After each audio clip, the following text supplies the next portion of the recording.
for you guys as a team to win, the Jack Trice Legacy game with it being as important as it is? No, it's extremely important to all of us. We care so much about honoring his legacy, what he's, provided to so many people, and the legacy he left this program and, really everyone that is impacted.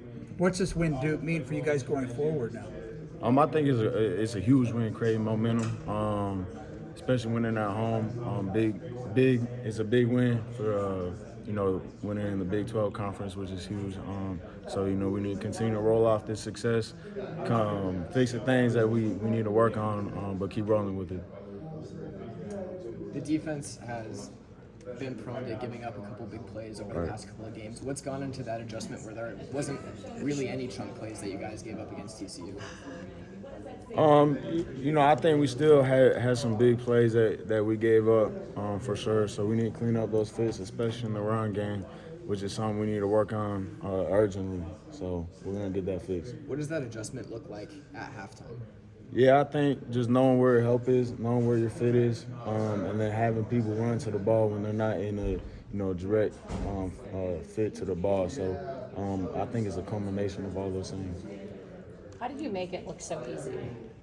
I just think just reading my key and just continue to do the things that take no talent, getting lined up, reading my keys, and when the opportunities provide themselves, make a play for the team. Does it feel like? What did it feel like? Oh, it just felt great creating those turnovers for the team. We knew that was the key to victory is winning the turnover margin. That first pick that you had, I mean, that really seemed to kind of swing the momentum you guys' way. I mean, break that whole play down and then just how huge you thought it was at that stage of the game. Yeah, I mean, I think I had an idea of what they was going to run out of that set, out of that three move set. They were running some like RPOs and quick slants from that three receiver. So I had an idea and seen the ball and just make a play in the ball. And I think, anytime you can create a turnover, especially when they're driving on you, I think it's a huge momentum shifter. So continue to try to make those plays in the critical moments for the team. Is that something the defense always talks about, is taking the responsibility to make the big plays themselves? Yeah, I think it just starts with doing your job, and when those opportunities do present themselves, we got to capitalize on them. Do you feel like this was a bounce-back game for the defense? I think, we definitely didn't play up to our standard in Norman, and I still don't think we played up to our standard today, so we got to continue to grow.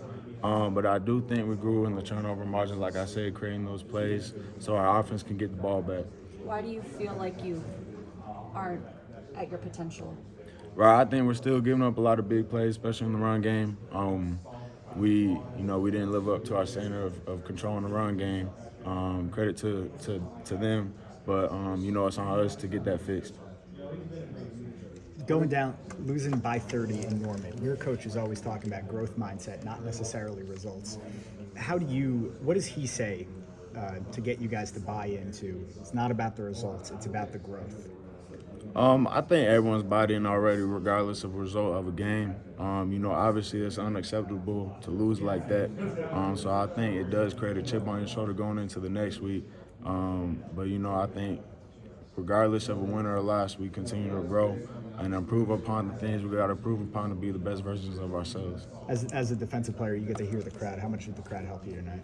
Yeah, I think it's awesome. We love our fan support. It's amazing playing in front of them. That's what all I got, man. It's awesome. What are you going to do to decompress? Just go home and sleep. For how long? Until I got to get up and work out tomorrow. What did it mean? What time? I don't know yet. What did it mean that Malik out there obviously was making a lot of plays and you got one of the interceptions as well? It's awesome. I'm so proud of him. All the things he's had to go through, all the injuries he's had to battle, and just him showing his resiliency. And I think, he stepped into a big role this year, and I think his leadership is shown as well. So for him to make that play in the moment, it's amazing. I love him, and I'm so damn proud of him. Thank you. You mentioned, the big plays in the run game. Is that going to be a concern, do you feel like, or is it something you can really solve? Because it seems like you've been really good historically and early in the year, but a couple games, it just kind of got away from you. Yeah, we just got to be gap sound. That's what it comes down to, knowing where your help is. You know, I got to be better than that, obviously, and we'll get it fixed. It's not a concern, or it is a concern, but you know, we'll get it fixed urgently. Obviously, an emotional night given the Jack Trice Legacy game. It's an emotional week. But Coach Campbell said his legacy is always impacting you guys. Right. I mean, how can you reflect on, clearly there's emotion in the stadium, but that's something that's been a message that's been, you know, fostered in you and everyone else here since you came on campus. Yeah, ever since I came on campus, Coach Haycock has always, you know, talked about honoring Jack Trice, what he's done for so many people, you know, paved the path, you know, and you know, for this game, honoring him is amazing that, you know, we came out with the result. But really, I think just the way we played, because you know, in his letter, he talked about throwing his body around recklessly, and I think that's the best way that we can, you know, honor him is do the same thing.